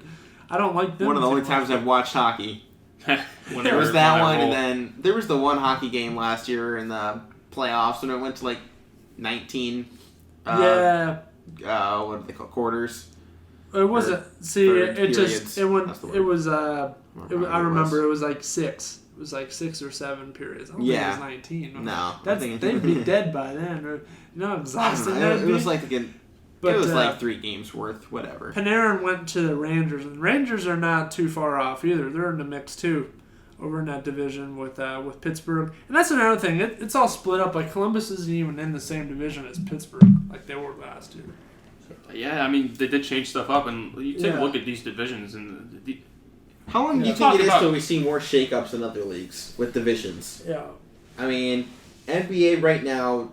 They technically have divisions, but it doesn't really follow anything. It doesn't impact anything. I don't really know how you can do it in baseball. I mean, I don't really know what you can change in baseball. What about the NFL? I've seen a lot of things online about realignments that actually would make more sense and put teams in actual specific regions, doing it that way. Yeah. I mean, how long do you think before we see a change up in another league? It might not too long. It might not be. If this changes the NHL so much. Having, a couple teams get thrown around, and it seems to be bringing in a more competitive league where all these teams are neck and neck until, you said we have 12 games left. Until we have at least 2. Right. So we're bringing into the scenario that, wow, we have all these teams close with under like a fifth of our season to go. Yeah. How long till other leagues see this and go, I wonder if we can do that? Yeah. I mean, you can see in the North baseball has changed before, like. They changed to this, I remember. And obviously the NFL not opposed to changing. They just changed to a 17-game season that we haven't talked about yet. Yeah. I think we'll touch on that afterwards. We'll get into some football stuff towards the end. But you even see with divisions, Matt, like in baseball, you got a couple years ago when the Astros were in the National League Central with the Pirates. So they had 6 teams in one division, and in the American League West they only had 4 teams. They got to even that out, and then the Brewers used to be in the American League, so they have switched I remember stuff up. But the Cardinals were American League, I think, at one point. Yeah, so they switched some stuff up in terms of shifting teams from league to league, but in terms, I don't know how different they can get in baseball. You touched about football. There's probably a lot they can do to change some stuff up with teams in certain regions. Probably NFL would be the next team or league. I would say that would probably mix it up. I think it would make some sense to see Pittsburgh in a division with like Green Bay. That'd be awesome. Probably Pittsburgh gets in a division with Buffalo. Oh, Pittsburgh's division right now. Buffalo's, Eagles, Steelers, and Jets and Giants. Jets and Giants. Potentially Patriots somewhere along there, depending on how the lines would be drawn. They might make them longer. They might make the divisions bigger. Right. We could have less divisions with a few more teams in it just to change things up. I mean, I think there's a lot of room for movement in the NFL. You even look at the Steelers division, though. I mean, I would leave that one the way it is, honestly. I mean, they're all close to each other. They're all close. They're all Cincinnati, Cleveland, Pittsburgh, and Baltimore. They're all close. Oh, yeah. I think Baltimore's really the farthest one out there. They're not even that far away. I mean, in reality, you could always trade Baltimore out for, like, Indianapolis or Buffalo. Even Chicago. Or, like you said, maybe Titans. Philly. I mean, Titans touch Ohio and Pennsylvania, so... Yeah. Well, I mean, we'll see where that goes with that stuff, but... I think there's a lot of room for movement in the NFL. We'll go NFL here. You brought up the 17-game schedule thing. We'll have to bring that up. Yeah, so 17-game schedule now. It was approved. It's going to happen. What do you guys think? Longer season? I think it puts them to test more. It brought up two concerns for me. I don't really care for it, but go ahead. I don't care. Number one concern... More football. running back injuries. Ooh. We see it so often. Running backs are getting injured more and more every season. Star running backs. Star quarterbacks keep going down. All the stars keep going down. We just saw it in the NBA too. Stars are going down like crazy. And NFL, NBA, they're saying guys are going down more because of the increased schedule in a shorter time period. So the increased, play. NFL, now we're going, a little bit longer, but they have the extra game, an extra chance for all these guys to get injured before playoffs. And it's like, is this going to actually make it worse because these guys are going to get injured with a whole other chance to play? Because normally we see teams take out their starters week 16, that's the resting week. So basically, we have one more week of play, or perhaps we have 2 more weeks of resting. We don't know how teams are going to manage this, or depending on... we saw it with the AFC North, how close it was coming down the stretch, and there were teams 1-2 games out of making a chance, making a run at it, and now 17 games, it's like, we can get some more interesting playoff matchups, more interesting play at the end of the season. Because weeks 15 and 16, for the most part, haven't mattered a lot in recent years, but weeks 16 and 17 now, it gives us 15 games instead of 14 games that are competitive and, hey, this is it. We got 15 games now. And then you rest 16, 17. It's like, no matter how you word it, there's still one more game where you got guys going all out, because I can't afford to lose 3 games. Oh, definitely. I can afford to probably lose 2 depending on my situation. 3 games, no. So you can't take guys out the one more week. So either way you're doing this, no matter where you're resting, you got one more game you got to go out there and win. Yeah, I mean, it's an extra game where guys are going to have to make their stats better and go for records and stuff like that. It's going to put them at an advantage to... Perfect chance for a lot of those guys to touch some records that we haven't seen touched in a while. Just for a weird fact, a kind of weird reason why I don't really care for it, is just I just don't like the fact of just having an odd number of games.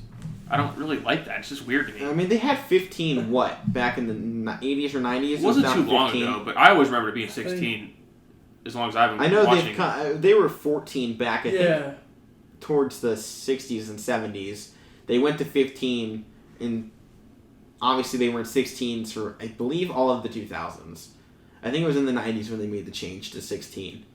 And now 17, it seems to be the natural progression of... I'm sure we'll be talking in 30 years. We're playing 20 games now. What is this nonsense? It's a long football schedule. Yeah. I mean, we'll see it. We'll actually see now. It's like more NFL games. Do we see the chance college goes an extra game? You know, a 13-game season instead of a 12-game season. Like, we see in addition in one area at the pros, how long before that trickles down into college? Because eventually they're going to want players that can go an extra game. Give them the extra yard. Give them that extra inch. They're going to want those players that they know that, hey, we got one more game up here than you're probably preparing for. Especially with recruits coming in now, where you're like, oh, shoot, I was getting ready to play 15, 16 games, not 16, 17 games. And it's like, the preparation for one more game doesn't sound like a lot, but prepare your body for a whole nother week of this tough schedule and then to go into playoffs. Oh. The NFL is going to want these guys that can go the distance, go to the Super Bowl, because we're talking over 20 games now to win a season. Yeah. And, you know, that's a lot of freaking games. We're probably never seeing another perfect season. No. Not with 17 games. That's going to be very hard 17, to do. yeah. Virtually impossible at this point, but we're talking near 20 games just to win it. You know? It's going to take a toll on some guys, and I think that's why some of the players were not happy about it happening. I mean, college right now, to run the table, get to the championship and win it, 15 games. That's that's not even the full length of an NFL schedule. Yeah. So now we're talking how these college players are going to make the transition, because we've seen them do really, really well in recent years. Now this is probably a little bit of a step back for them. So it's just the game balancing itself out here. Now we're going to have to wait to see how does college rebound and how does it adjust itself to keep producing the prospects that the NFL needs to keep it this competitive uphill track. Yeah, for sure. And we talked about it with basketball resting players. I mean, could we even see that with the NFL starting to rest guys because a lot of guys weren't happy about having 17 games. Right. So, I mean, we can maybe even see guys getting rested. I know it's only one extra game, but you can maybe even see guys getting rested for 1 game, 2 games. It could happen in the NFL. Like I said, just going off what they said, some of the players didn't seem like they were happy about having the extra games. But there's a lot that's going to tie into it, and we'll have to see how the toll takes on some of these guys. Like you said, having a max of 15 games in a college season, that's the max you can play. That's, like you said, it's not even a full schedule in the NFL. So that's going to affect some guys that are coming in the NFL that are getting drafted. They're going to have to adapt to that, and it's just there's a lot going into it with adding an extra game. And I know we're not going to talk about the NFL draft until next week. Next week's show is pretty much just going to be an NFL draft show. If you want to tune into that one, please do. We're going to basically going all NFL draft, all out, probably for at least an hour, if I had to guess, in that show. And you're going to hear screaming and yelling. Maybe. San Francisco 49ers, though, there's an NFL insider guarantees that the 49ers won't pick Justin Fields. They're either going to pick Mac Jones or Trey Lance. I don't know what they're doing. There's going to be some yelling right now. What do your teams... What... Exactly. That's one thing. And what do your teams see in Trey Lance? Just please tell me one good thing that you see from this guy. He's got one hell of an arm. That's it. He's a freak athlete, too. Okay. He is built very similar to Lamar Jackson and Kyler Murray. He's got that base where he's a mobile quarterback who put up fantastic, we saw amazing numbers in North Dakota State. Yeah, but it's us. I mean, he only played the one season. Matt, here's another thing. Okay, North Dakota State, I know they're a notch below, the Big Ten teams. Yeah, North Dakota State can probably go up there and compete with half the teams. They're a freaking powerhouse. They could probably beat half the teams in the ACC. They could probably beat some teams in the Big Ten. They're a powerhouse. I remember seeing a team like Auburn a run for their money. Yeah. Or beat them. I don't have any problem saying North Dakota State in their prior years, maybe not this year, but in the prior years, would take on Auburn and could win. Yeah.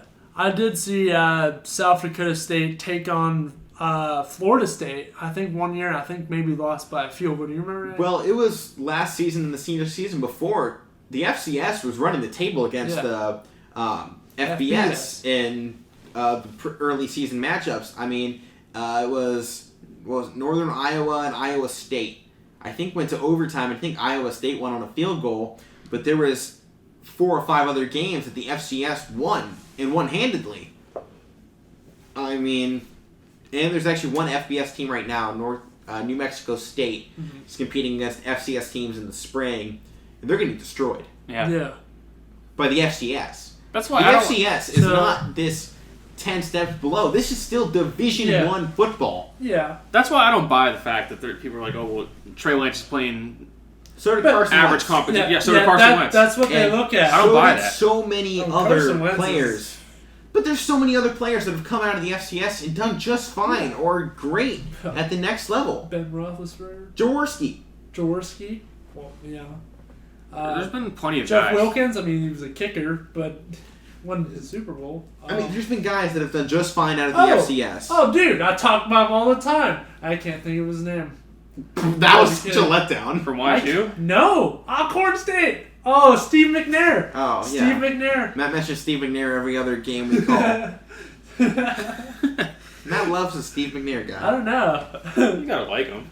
He's alright. I mean, but like, Trey Lance has potential. I mean, he's shown he is the perfect quarterback in college. He's all you can ask for. He's mobile. He's got vision. He's got arm strength. He sees the field. I mean, the way he sees the field, the way he delivers the ball at the perfect mark. I mean, when we were talking Justin Fields last season prior, when he was like 30 touchdowns, 3 interceptions, Trey Lance was there with 30 touchdowns, no interceptions. That's true. Putting up We were at one of the games. like 7,000 yards and 50 touchdowns. I mean, he was doing fantastic things throughout the season, and was basically, you could put him on Alabama, Ohio State, or Clemson, and they would have been the exact same that they were now. I agree. Trey Lance showed all of the physicals, which is why he's a top 10 prospect. But to say that he's better than Justin Fields right now, without actually seeing him perform that, is kind of questionable. But you have the same thing, Zach Wilson. Smaller college, still FBS. Yep. But could a team BYU. like BYU compete against North Dakota State? BYU has had good players come out of the report. Obviously, I mean, Steve Young went to BYU. But also one thing you have to Taysom keep this in mind. How many times do we see Clemson, Ohio State, Bama, Oklahoma not recent years, like Notre Dame. Notre Dame, the top colleges, once their quarterback gets to the NFL, they're nothing. It's the small schools like BYU that we see produce the best talents. Miami of Ohio, Washington State. Big Ben, Washington State. With Gardner Minshew. Yeah. You can see with Texas Tech with Even Patrick Cal. Mahomes. I mean, Texas Tech's Cal not with huge Aaron like Rodgers. football Yeah. school. So, I mean... You don't have to be from a big school to be the best prospect. The big schools make Tom you Brady. go higher. Well, Tom Brady was Michigan. I know, but still. I mean, he was good at the time. He was pretty good. And, I mean, you don't have to be one of the top 5 schools in the country to go to the NFL and be a good player. In fact, you're less likely at that point because of how much talent you have to go through, and you're surrounded by so much more. Zach Wilson at BYU, we have no idea what Zach Wilson could be at Ohio State. I mean, he could have God-tier numbers. We don't know because we don't see it. Yeah. But what you do see with Zach Wilson at BYU is how he sees the field, how he goes through his progressions, how he's delivering, how he's reacting to certain situations. Because one of the biggest criticisms of Justin Fields so far is because he had his number one guy was beating the guy across from him every time, he didn't have to go through his progressions all the time like Zach Wilson does, or the Trey Lance does at North Dakota State. Because his team is so much better than everybody else, Bama, Ohio State, Clemson, even if they don't have to go through their progressions and work nearly as hard on the field at every single play like a guy like Zach Wilson does. And that's why Zach Wilson has shot up the boards. So people are going back and watching this film week after week and they're going, wait a minute, this guy's looking at 5 different guys in 3 seconds and delivering it to the perfect guy every time. Justin Fields is looking through 3 guys in 5 seconds and still making the best read. But it's NFL, you have 3 seconds. If you can go through 5 progressions in 3 seconds, you're the guy I want instead of 3 guys in 5 seconds. You don't have 5 seconds in the NFL. And pretty soon here, we'll talk about it shortly, you won't have 5 seconds going up against Ohio State. We might as well go to that now. We reserved a special spot for Alec to just pump up his I'm Buckeye. going to talk So go about ahead. Alex Smith retired Oh, as yeah, go well. ahead. So props to Alex Smith and his Alex long Smith. career. Comeback player of the year last year. Fantastic story. Hats off. The first game he came back, that guy was like sacked 6 times. He kept on getting up and up. I'm like, what a warrior, like that. I really liked him throughout his career. I truly believe that he got snubbed in San Francisco with the whole. I forget his name. He's not even in the league anymore. Kaepernick. Yeah, the whole Kaepernick thing, and then of course, Mahomes. They drafted Mahomes, to replace him as well.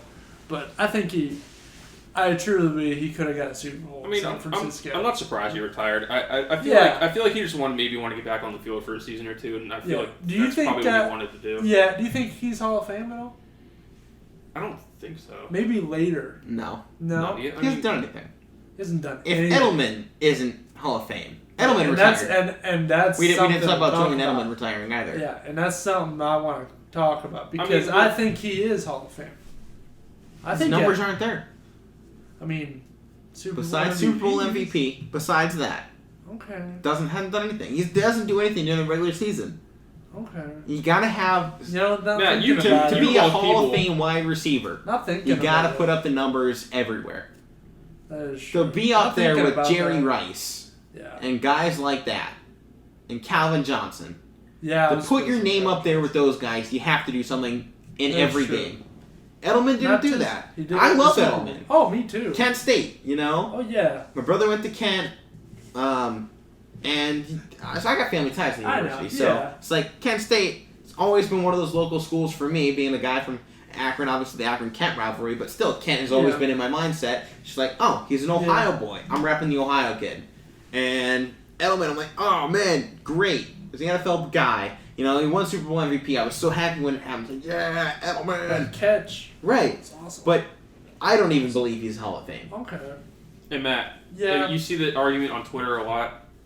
If Edelman's in the Hall of Fame, you of all people should be making the case for Hines Ward. Because that standard, Hines Ward should be in the Hall of Fame. That's just absurd.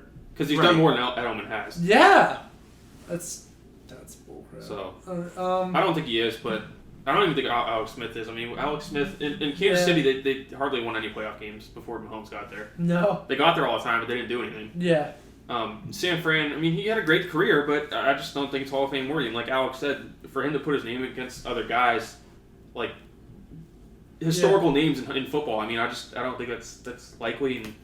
But it's no discredit to him at all. There was word that before he retired, he was going to go to Jacksonville, reunite with Urban Meyer from his college days. Should have been a nice way to I would have end loved it, to see that. I would have loved to see that, yeah.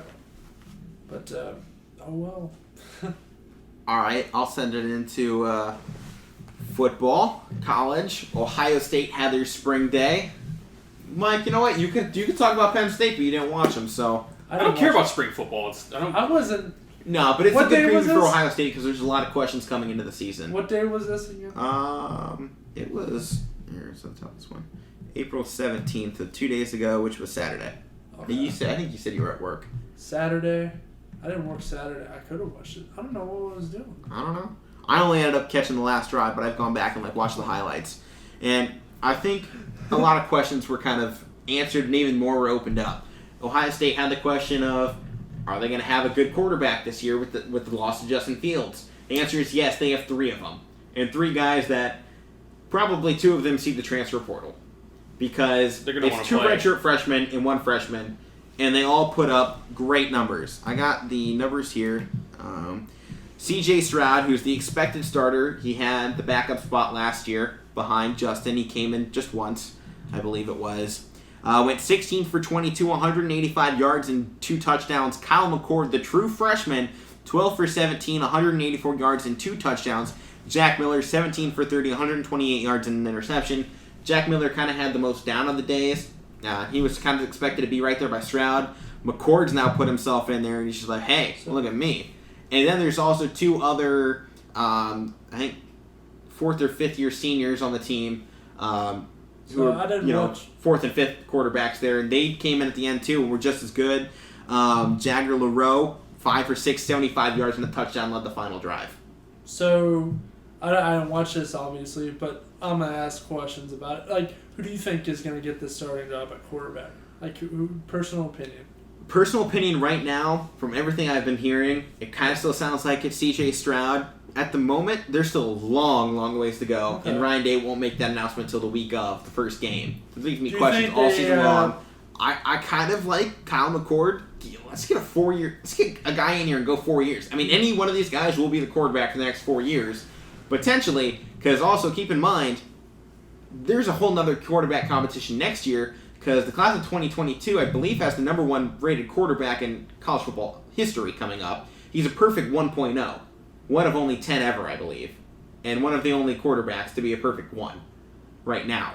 So he's still got his senior season to go through, but he's a class of 2022. So whoever that is can come in and put the competition right up there next to C.J. Stroud, McCord, Miller, LaRoe, whoever's starting. I mean, so even whoever we get this year isn't a guarantee for next year. Yeah. Right now, kind of C.J. Stroud, but I'm liking McCord, the true freshman.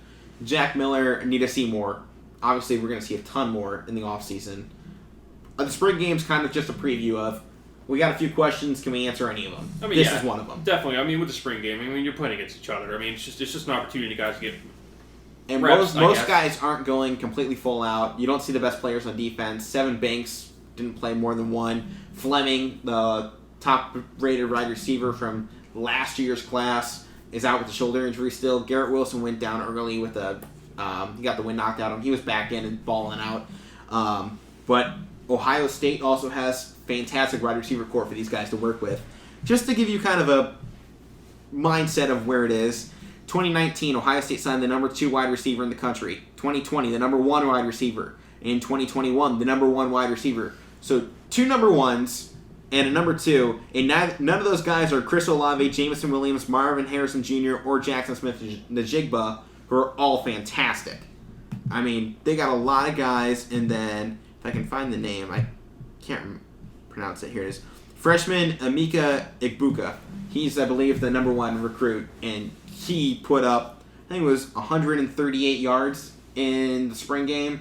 So he was running all over the field, and he probably won't even be one of the top 3 guys. Because it'll be Olave, Wilson, Fleming. And then there's still Jackson Smith-Njigba, who was great at the end of the season last year. Jameson Williams, who came up great. And now we got a freshman here, potentially at the 5 or 6. All the way down. I mean, depth chart wide receiver is full. And you were just talking about that guy on defense. I'll let you. Yeah, number 1 recruit in the country showed it. Jack Sawyer, the defensive end of Ohio State, was wearing number 33 in the spring game, had 4 sacks, and to me, I think this guy's going to be better than both the Bosas, Chase Young. He'll probably only be here 2 years. He'll be, first chance he gets to go to the NFL, he'll be gone. Oof. I mean, just his hand movement is at a level I haven't seen from a freshman. A true freshman, that is, too. He doesn't get 1 year to sit. This guy is coming out playing right now, starting defensive end for the Ohio State University.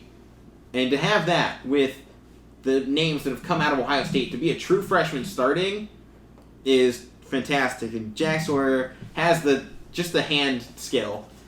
I mean, I showed you guys the highlights before, just him swatting down these hands, getting past whoever in 2 seconds. Matt's making fun of me because I'm smarter than he is. I'm not making fun of you that at all. No, it has nothing. Just it has nothing to do with it. I'm not laughing at you or anything. I'll tell you after the show. Oh, just great. So Matt found something on the internet that he's laughing about. No. Okay. Just keep going. Yeah, just keep going. Matt's going to lose it over here.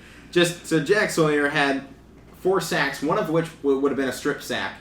And he was fantastic the whole day. He's built like a tank already. And Buckeyes even got to see some of their other younger guys. Travion Henderson, number 1 running back in the country. Also works as wide receiver too. He caught one out of the backfield, sideline tiptoe in it. It was good. Jack Sawyer had 3 sacks in the first half. He didn't really play much in the second. But I think this team's really good. They've had a lot of work done. It's a young team too. Fantastically young team. I mean, there's so much talent in these younger squads. I mean, the wide receiver core is one of the old ones. They lost basically all of their linebackers. Yeah. Pete Warner, Tuff Borland. There's one more that I like. Baron Browning, I think. He's in the draft as well. Even the offensive line is going to be probably the biggest question mark for this team because they lost, I think, 2 or 3 guys to the draft. Wyatt Davis, who's projected potentially first round, first or second. It wouldn't be a bad pickup for the Steelers. Yes. Putting that out there. The biggest question mark was probably the defensive backfield besides quarterback. The DBs, they looked all right. Obviously had the pick on Jack Miller. Going up against fantastic wide receivers, it's so hard. They had some good pass breakups. Seven Banks wasn't really doing anything. He wasn't playing as much. So they're still probably the biggest question mark in the offseason. Who's starting quarterback? Who's going to be their defensive backs? What are they looking at running backs? Oh, fantastic. Let me pull up the room. You still got Steel Chambers coming up? They will have... That's not the right one. Jeez. Everything Master right now is Teague, talking. I know is there. There we go. So this one's from Fansided, who they got starting. They'll have Master Teague, Mayan Williams, Travion Henderson. Yeah.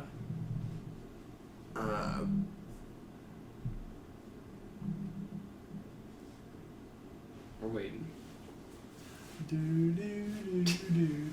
I don't know. This article is saying potentially Trey Sermon comes back. Trey Sermon? But I didn't think he could. There's No, he's done. Okay. He's done. I don't know what they're saying here. I was like reading. I'm like, wait a minute. What about Sermon? Could he keep his job? I'm like, hold on. No. That doesn't make any sense. And that's another running back that, Pittsburgh could get. If we don't, I'd Maybe really later like. rounds, yeah. I'd really like to get Harris or ETN, but if they're gonna go offensive line, I won't be mad if they get an offensive line because we need offensive line too, but we need a running back as well. You guys got a lot of positions you got to fill. I Yeah, think. running back, quarterback. We gotta get a quarterback. We'll talk a little bit more about that next week. So I don't want to start getting on what a team should do because we're going to have a show for it. But yeah, I'm just trying to fill all the time. Just a lot of Okay, I got the whole running back room. Evan Pryor, Steel Chambers, Marcus Crowley, Mayan Williams, Travion Henderson, Master Teague, and Robert Cope. A lot of guys there. A lot of young guys. Only one of those is a senior, who's Robert Cope. Probably won't see him at all. Master Teague is a junior. The rest are sophomore and freshmen. A lot of sophomore, a lot of freshmen. Mayan Williams, we saw at the end of last season, kind of came in a few times. He was good looking. Had some good runs, along with Marcus Crowley. I liked him. Steel Chambers obviously has the name, and he's pretty good too. Travion Henderson's probably the big guy. He's already being projected as the number 2 guy behind Teague in early season projections, and I think Ohio State has nothing to worry about this season at running back. They got a full room. Like, last season was the question mark, they got nobody. Trey Sermon came in and was like, please don't get injured. Yeah. Because Master Teague was like, all right, but he's so inconsistent. They need consistency out of him. He needs to have a season like Carlos Hyde to get some boost, get him into the NFL draft conversation. Because more than likely, Master Teague has to perform well this year, go to the draft. Because if he's still there senior year, he's probably getting passed up on. Yeah. Not only in the draft, but as a starting spot. He's not going to have it next season. The following season, 2022. He's got to do it now. Yeah, and we'll see where all this stuff goes. Like you said, it's just spring. They got all summer for this to figure this stuff out. And you said, you ran through it all. There's just a lot of stuff to keep your eyes on with who's going to be playing where and who's going to be starting over who. There's a lot to look at, and it's what you get out of these spring games. Like you said, guys just get an opportunity to play against each other, but you just get to see guys get reps and get you excited for what can come. Yeah, for sure. I'm excited to see some of the other spring game outcomes. Biggest question marks for some other teams. Alabama's offense is going to be Alabama's offense. There's question marks like, there's no need for that. It's Alabama. Ohio State has had them in recruiting for wide receivers, which normally goes to Bama, but Bama's going to come back with their own. They're going to be just fine. It's Bama. It's Nick Saban. Nick Saban still has Bryce Love, the number 1 quarterback from last year. They just look for reasons to say, hey, maybe they won't be. Just come on. People just don't want the same 3 teams at the top, which is understandable. You want the diversity, the change of the guard. Who's got next? Yeah. But who's got next is the teams that still got now. They're going to be around for a while. Yeah, you got to knock them off. Especially when we're talking about the potential for players to start getting paid. Who do you think is going to be on top? USC, Clemson, Ohio State, Bama, Texas, Oklahoma. The schools with money who are willing to spend. It's going to be those 6. I don't want to get too far into the players being paid. I really don't agree with it, but it's looking like more of an inevitable, though. My only thing is for example, I know it's actually I don't even think it's different, but when you're going to college, you're going to college to to go for what you want to make a career out of. Okay, and like us right now, I mean, we're doing stuff for our field and like getting involved in other things, and we're not getting paid for it. No. I mean, you guys are calling against your YSM, but it's different. It's not from the university. The only thing is, from the university is one thing. What they definitely need to get sooner rather than later is making money off their names and likeness. Because they should be able to use themselves, promote their own brand, and make money that way. I agree with that. They should totally have the rights to their own names and likeness. Because that's them. They own themselves. Yeah. Because if we're saying the schools have, their names, image, and likeness and everything about them, then they're just a slave to the program. And slavery, I'm pretty sure, was made illegal a long time ago. So as long as they don't have to go and check the history books, I think they should have their own, the rights to themselves. I agree with that part of it. And to be able to make money. Because right now, with what we're doing, Casual Sports Report, we can come out here, we can make our own business, we can make money off of this. We haven't, but we could. We're getting there. We're getting there. These guys can't even go do that. They can't start a side business. We've seen it, sometimes they'll sell T-shirts or whatever. That's illegal under their contracts they sign with the NCAA. That is illegal for them to do. Sometimes they can get away with it if it's just like to their players on the team or whatever. That kind of stuff's illegal. Why can't they go do this? Why can't they, upload videos on YouTube, be YouTubers, and make money that way? They can't do that. They're not allowed to have sources. I would like to see. They're not allowed to have sources of income based on themselves. And I think that's where the big line has been crossed. I'm like, no, they should be able to do this. Say what you will about paying players contract-wise and how that whole legal situation would work. I think there's a step before that. Give the players themselves first. See what happens, see where this works, give it 5 years. Then if they're still wanting more and there's still more to give, we're talking about $1 billion industry the NCAA is. Yeah. They have the facilities, they have the money to do so, and pay these players based on how much they're making. And we'll just have to see where it goes. Yeah, I mean, it's something to think about over the next couple of years. I mean, I don't know. The stuff like you touched on, like the smaller stuff, yeah, people should be able to put their name out there without. I mean, I don't think that should be. You're literally hiding yourself. You're not playing on a game. You can't put your name out there. Right. So I mean, it's like poor marketing for yourself. I should be able to go out there and market myself to companies, aka the NFL, and market myself to teams. In somewhat different ways. Right, and also, they're kind of broadcasting themselves out to, like, Nike, Adidas, like, hey, I'm a free agent now to you guys. You guys can make more money, I can make more money. I don't really have an opinion on it, like Mike over here, but, I mean, they've never been paid before, so, like, they're trying to change it. It's just... They're going to meet a lot of rough patches on the way in. But that's happened every time there's someone who wants to change. Yeah. Change is inevitable. Yeah. Some people want to stand in the way of change. Yeah. You're always going to be on the losers. Some people just don't like change. I know one of them. Who? My dad.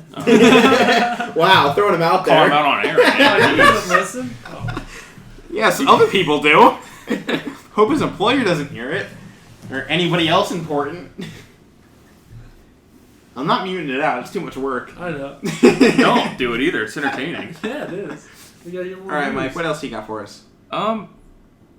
Is it that time? It is that time, I believe. Ooh. I think we got to everything we wanted to get to. All right, I'll head up with games of the week first. This week, I got two baseball ones. Seattle Mariners, Boston Red Sox. Best two teams in their respective divisions going head to head. I like the matchup. Should be fun. That's Thursday, April 22nd at 7:10. You can find that one on MLB Extra Innings, Root Sports Network, or NESN. Next game up tomorrow for us, which will be Tuesday. So it'll already have happened, but the series is starting. So Tuesday, Wednesday, at 6:10. Chicago White Sox at Cleveland Indians. Last time we saw these two squads go together, nearly the perfect game. The night before, Shane Bieber had a fantastic night, so can't wait to see what will happen there. That one will be on ESPN. Deportes, NBC Sports Chicago, MLB Extra Innings, and the new Bally Sports Great Lakes Network. That's now covering Indians and Cavs and local Fox Sports regional games all across the country. So that has become interesting. And then finally, Thursday, April 22nd at 7 p.m. on NBA League Pass, NBC Sports Boston, and Bally Sports Arizona, the Phoenix Suns versus the Boston Celtics. I think that'll be a good game, too. So those are your games of the week this time out. Make sure to tune into as many as possible. And just catch whatever else you can find this week. Plenty of sports going on across it. NHL's coming to a close. NBA's less than half the season left. Baseball's still getting started, so if you want to get into a sport now's the time to do it. Baseball's got around 145 games left, so hop on the seat, grab your popcorn, and grab a beer. A hot dog. Beer and a hot dog. No better way. No better way. Get to the ballpark. Maybe some hot pretzels. Ooh, hot pretzels. Ooh, with some cheese. I'm hungry. I'm sorry, going to a baseball game, I know everyone's like, get the hot dog. I'm like, get the soft pretzel. Yeah, they have so much better other things, too. I You love go to hot dogs. go to the Akron Rubber Ducks game, and there's so much stuff there. It's awesome. Dude, the hot dogs at the Indians games are just amazing. We always go to the $1 dog nights. I get like 10 of them. Well, on Scrapper Dollar Dog Nights, the all beef jumbo dogs aren't $1, but oh man, they're good. They're just so good. We're just talking about food here now. Go ahead, Matt. You know what? If you want to become a supporter of baseball, go for the food at least. It's good. It's awesome. And baseball stadiums are some of the most creative foods across the regions. I mean, when I worked at the All-Star game a few years back in Cleveland, they had two concession stands inside the play ballpark that had different foods from every stadium across the area. And just seeing some of the combinations up there, you'll have to look some of them up on your own on the internet. There are, frankly, some wild things out there. And having worked at the Rubber Duck Stadium, you could go and get a pineapple filled with rice and chicken. They slice the pineapple in half, throw it on a grill, fill it with rice and chicken. It was fantastic. You can get a 2.5-pound burger with burgers, hot dogs, bacon, cheese on it. Fantastic. Super greasy. Fantastic. Philly cheesesteaks, what I made there. You could get so many different kinds of fries. I mean, the regular concessions are traditional. They're classy. Baseball stadiums, though, have you know what? wild at things. the Indians game a while ago, I got something called the slider dog. This had with the Fruit Loops. Yeah, the Fruit Loops on it. Mac and cheese and Fruit Loops and bacon. Oh, it was awesome. You can get that downtown at Susie's, though. They closed. Right. Every year, I think in the offseason, Major League Baseball has like this food fest type thing where all 30 teams are in attendance, and they send their best, number one, most popular concession stand item there. It's pretty cool. I mean, I don't know where they usually do it in New York, but it's like a cool thing if you're ever there to go. And they have it at they had it at the play ballpark, so they'll probably continue that for the All-Star game too. Yeah. So. Well, with that, I guess that leaves us with one thing. An hour and 42 minutes into this one. Nice sized podcast. Mike's been doing a good job of hosting here today. Before we wrap things up with our final segment, make sure to check us out on Twitter, Facebook, and Instagram. Make sure to like, share, and subscribe to this video. Casual Sports Report, rep the brand at our Teespring website. Link down in the bio below. Actually, it's going from Teespring. They're just going to call it Just Spring now. Not Just Spring, it's Spring. Yeah. So keep that in mind. I'll put the links down in the bio, though. Check that out. And without any further ado, at 1:43, this week's Meathead of the Week. I thought you were going to skip it there for a minute. I was like, what are you doing? This week's Meathead of the Week, we got to go boxing here. Personally, I think they're both meatheads. But Ben Askren, former MMA guy, goes up against Jake Paul, who's a YouTuber. Him and his brother Logan have made a living on YouTube. First round, punch to the face.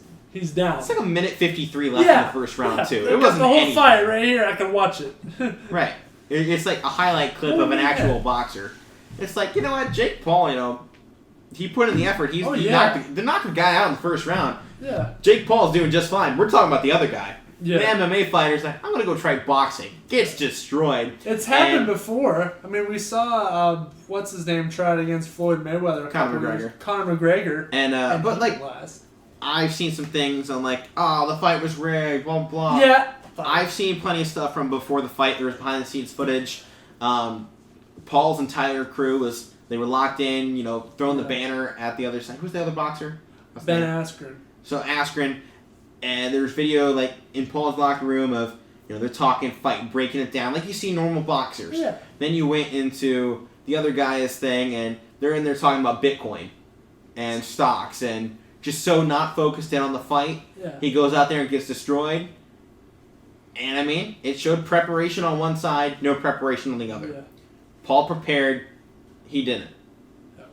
Say what you will about a rigged fight. If you're going in for a boxing match, I don't care if you're a professional MMA guy or a star boxer, you still go in there like, you're taking on the world champ. I mean, and this guy, awesome. the guy Paul faces, no, run-of-the-mill guy. He's a wrestling champion. Yeah. MMA, I think it was MMA. welterweight champion at one point. So this is a champion, a gold medalist at the Olympics for wrestling. So he's not some scrub in the boxing ring, apparently he is. But he's no scrub when it comes to fighting. You think a guy like this would know how to prepare for a fight. He took Paul too lightly. He's like a college that went up against an FCS team and got smoked because they didn't prepare. Or like Ohio State losing to Purdue. 55 to 20, whatever it was. Ugly. Right. It was ugly. Rondell Moore is going to the NFL this year. Yeah. We'll talk about him next week. Yes. See where he goes. Projected top 2 or 3 rounds potentially. So, but that's our guy this week. Yep. Ben Askren, you're a meathead. Put that on a shirt. Not going to happen. We already got the Kicking It Back with Matt shirts. We'll get Meathead of the Week shirts eventually. That'd be awesome. But you guys have to buy the other stuff first before we make more. Buy clothes. We got mugs too. We got fanny packs. We got leggings. We got pants. We got everything, stickers. guys. We got yoga pants. We got pillows. We got blankets. We got posters. We got wall shower tapestries. curtains. Went I don't think we have those. Oh, we might. I don't know. I don't think they have them on Teespring. We would. If we had the option, we would. Basically, everything you can have on this website, I have put on there. Although they have updated it, so there are a few things that we don't have yet. We'll get them if you buy them. So, until you guys start buying stuff, we won't get any new merchandise. So, that's going to do it this week. I'm Alec Cabrera. I'm Mike Wolfgang. And I'm Matt Morrison. We'll see you guys all next time.